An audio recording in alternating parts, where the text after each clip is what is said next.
Our video goes into Epstein's explanations about money, taking a look back at his past. A fundamental part of money, which is called fractionalized banking.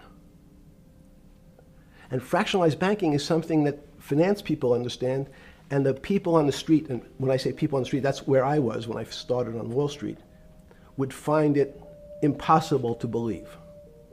Impossible. Why? Bannon Bank, I give you $1, just one single dollar. In our system of banking, I would say, okay, Steve, I gave you $1. How much could you lend out to your friends? And your natural reaction would be probably something less than $1 because I want to keep something in my pocket.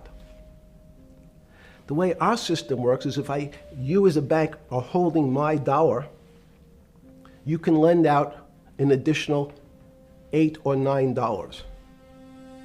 No, it's impossible. I only have $1, Jeffrey. We have something called fractionalized reserves, which is if you have 1, you can lend out 9. That's the way our system works. And so not only do world leaders not understand banking, but the man on the street, my father who worked in the park department, it would be beyond his imagination that people could lend out more money than they actually had in their pocket. If the public understood that the bank really doesn't have their money at any one time, it's one of the things during the Depression, there were runs on the bank.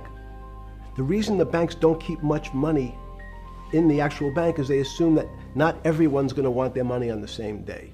So it's not really the fear of inflation. The fear is a run on the bank. Everybody wants to take out something that doesn't really exist. After the release of the latest Epstein files, a claim has been spreading rapidly on social media. It is being claimed that Bitcoin belongs to Jeffrey Epstein and that it was even created by Epstein himself. Some claims go even further, saying that Bitcoin is being controlled from behind the scenes and that Epstein is still alive. At first glance, these claims are extremely shocking. But what if they were true? Today, let's separate facts from speculation and look at what the newly released Epstein files actually tell us, and what they do not. These rumors emerge after the United States Department of Justice made public thousands of documents related to Jeffrey Epstein.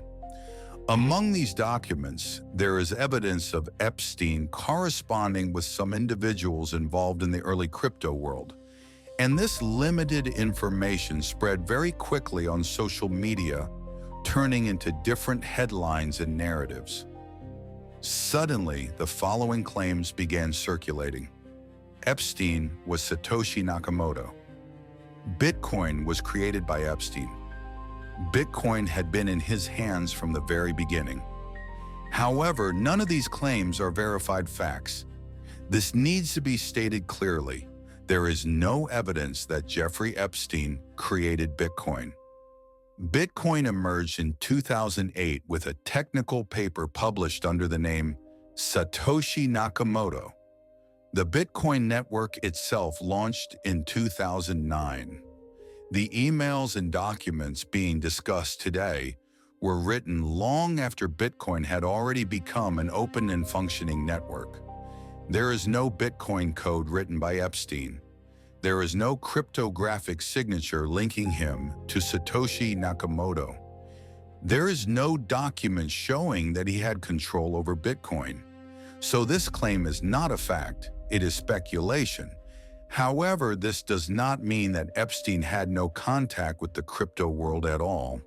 The documents show that Epstein had investment-level interactions with some crypto companies and established connections with institutions such as MIT.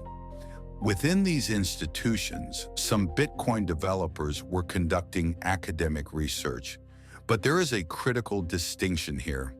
Investing in a company does not mean owning Bitcoin. Bitcoin does not belong to an individual. It does not belong to an institution. It does not belong to a billionaire or a criminal financier. Bitcoin is an open source system and is verified by independent nodes all around the world. Another claim that has surfaced is that there is a hidden backdoor in Bitcoin's code. From a technical perspective, this does not appear realistic. Bitcoin's code has been open to the public for years. It has been reviewed by thousands of developers and tested repeatedly. If such a backdoor existed, wouldn't it have been discovered long ago? So far, none of the investigations conducted by serious cryptography or blockchain experts have produced any evidence to support this claim. Despite this, the markets experience volatility. Because markets do not always react to facts, they react to fear. When the name Epstein appears alongside money and power, panic increases. But panic is not evidence. So far, no official institution has confirmed that Bitcoin has been compromised or controlled. Why did these claims spread so quickly? Because Epstein represents hidden powers and concealed truths. Bitcoin, on the other hand, represents decentralization and opposition to the system. When these two narratives come together, conspiracy theories and anxiety become inevitable. But emotion is not evidence. So let's be clear, Bitcoin does not belong to Jeffrey Epstein. There is no evidence that Epstein created Bitcoin. There is no evidence that he controls Bitcoin. Bitcoin's strength comes precisely from this, decentralization.